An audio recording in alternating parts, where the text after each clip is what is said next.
Welcome to this informational presentation regarding the Emory DPT Short-Term Evaluation Form. The purpose of this presentation is twofold.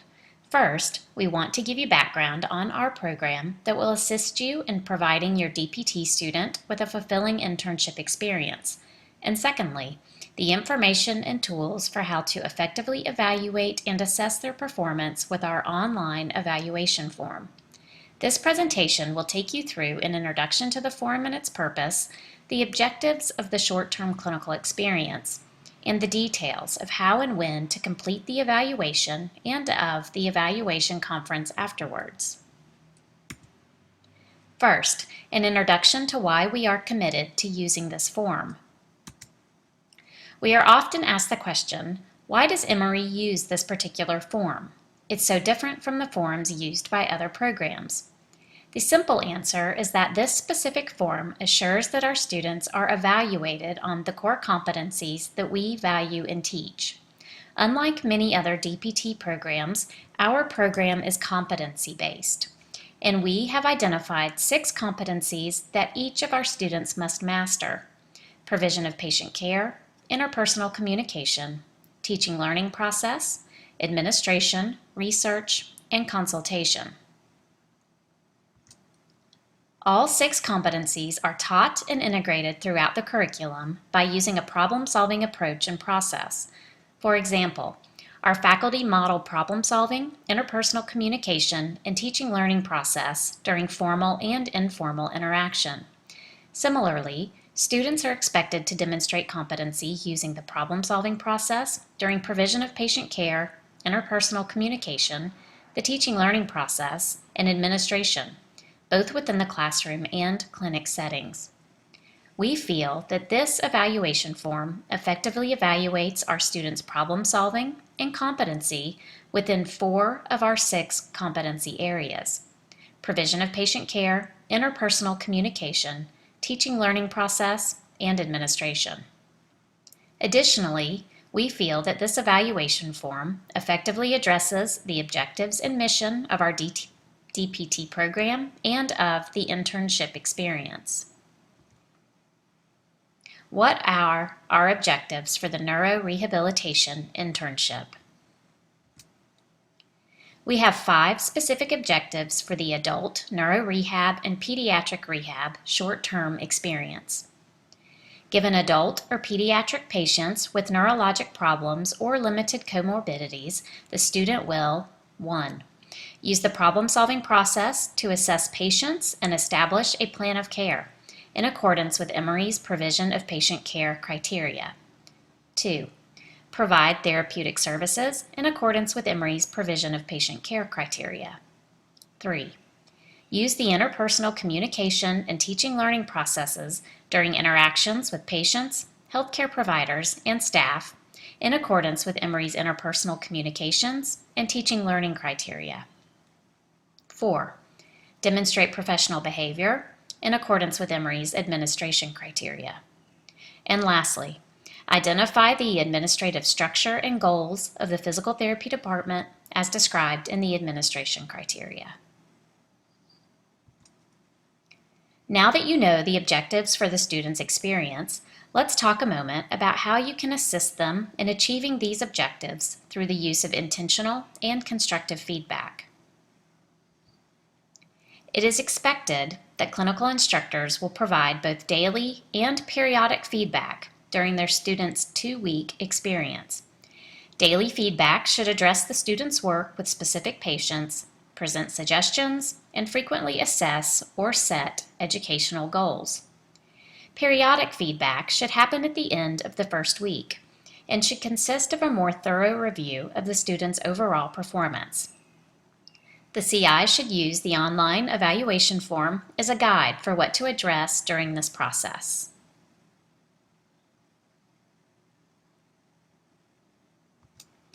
The following section will discuss the information contained within the online evaluation form and will guide you through the process of how and when you should start and complete the evaluation. First, who completes the evaluation form?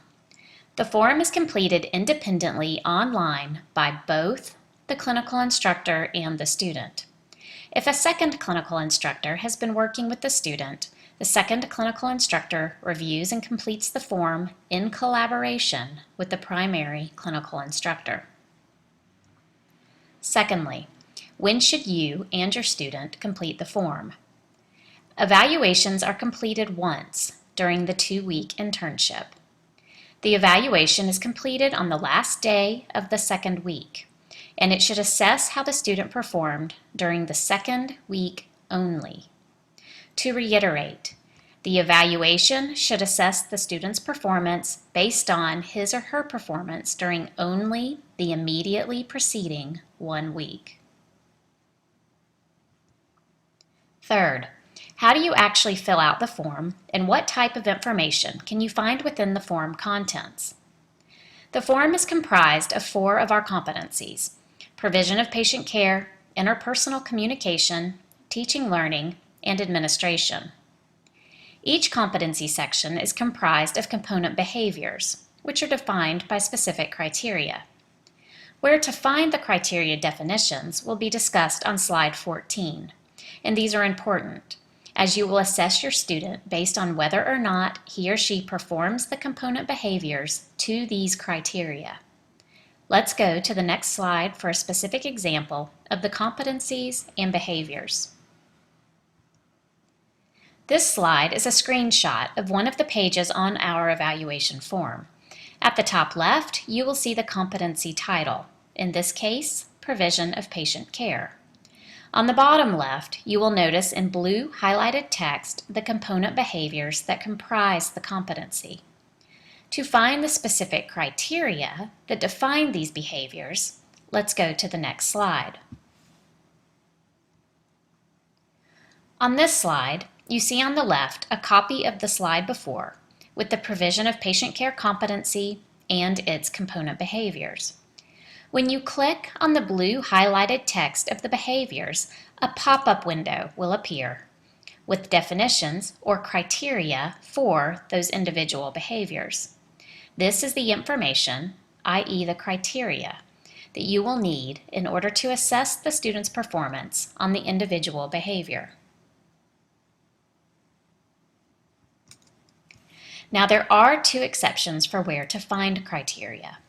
On item number 7, which deals with examination procedures, and item number 13, which deals with therapeutic interventions, you will notice that when you click on the blue highlighted text, a pop-up will open that directs you to the Emory Physical Therapy Entry-Level Competencies and Criteria Manual, which is available at your facility.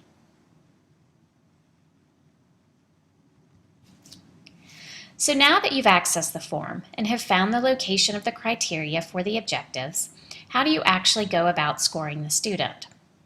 You will assess the student's performance on how well he or she performed each component behavior to criteria on a 4-point scale. We will discuss this 4-point scale on the following slide. However, there is also the option of scoring the student a not applicable, or NA, on a behavior. You would want to score an NA in any of the following situations. 1. You have not observed the student on a behavior. 2.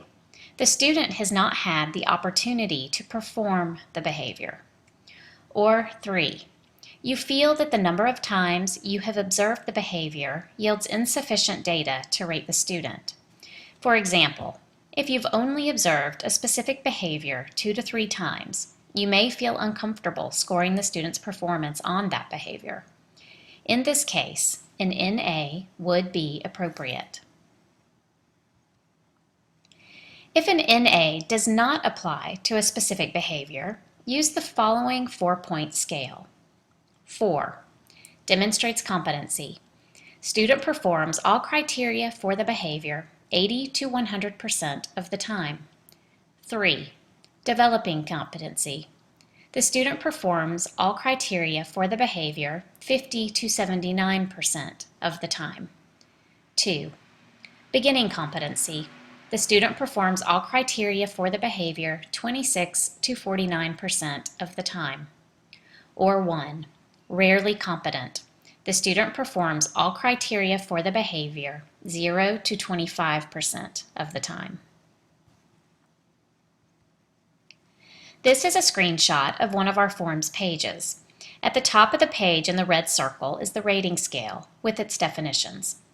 To the bottom left are the component behaviors, and the arrow is showing you the column and drop-down boxes in which you score the behavior.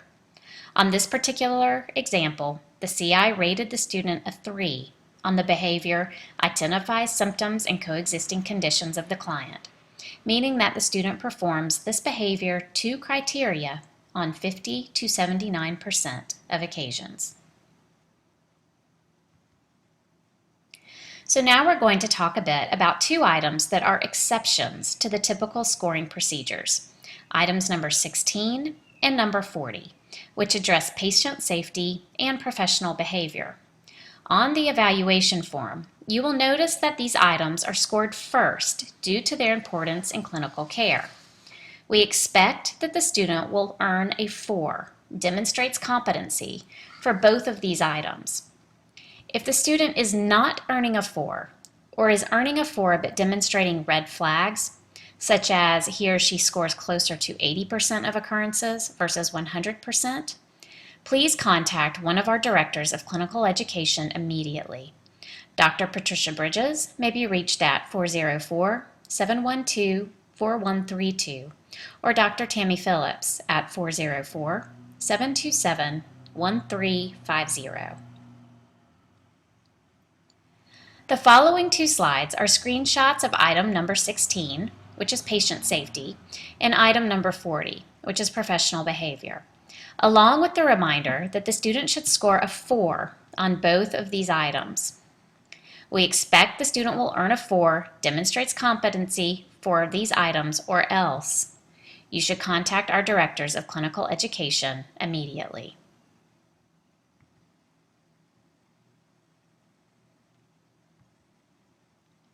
Now, as you've gone through the evaluation form, you may have noticed that many of the form's pages have a place for comments. Use these comment boxes to provide constructive feedback for behaviors that require additional practice, to provide positive feedback and examples, and lastly, information regarding items or behaviors that were scored in NA.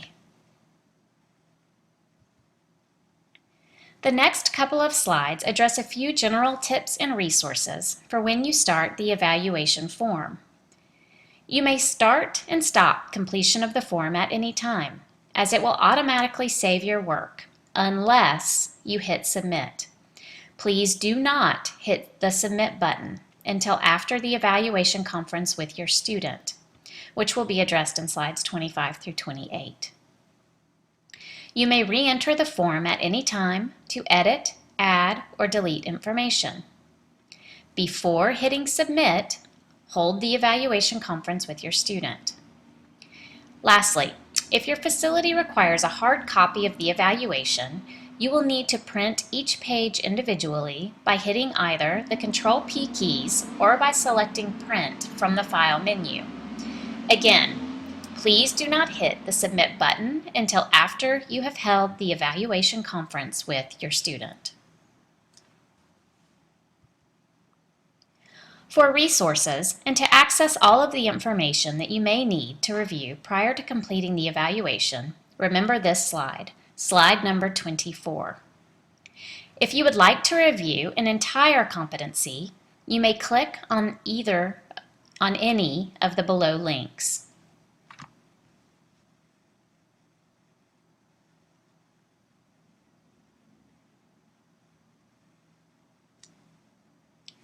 To find the criteria for the objectives and behaviors within a competency, you may click on the blue highlighted text to retrieve a pop-up window with the criteria listed.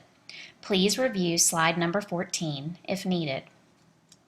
To find the criteria for specific examination or intervention procedures, please use your Emory Physical Therapy Entry-Level Competencies and Criteria Manual, which is located at your facility. Please review slide 15 if needed. Okay, so I'm going to click here on interpersonal communication.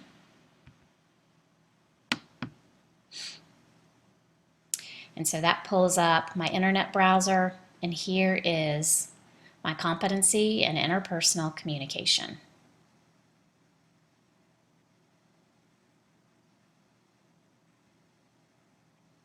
Okay, so when you're done with that, you can just click out.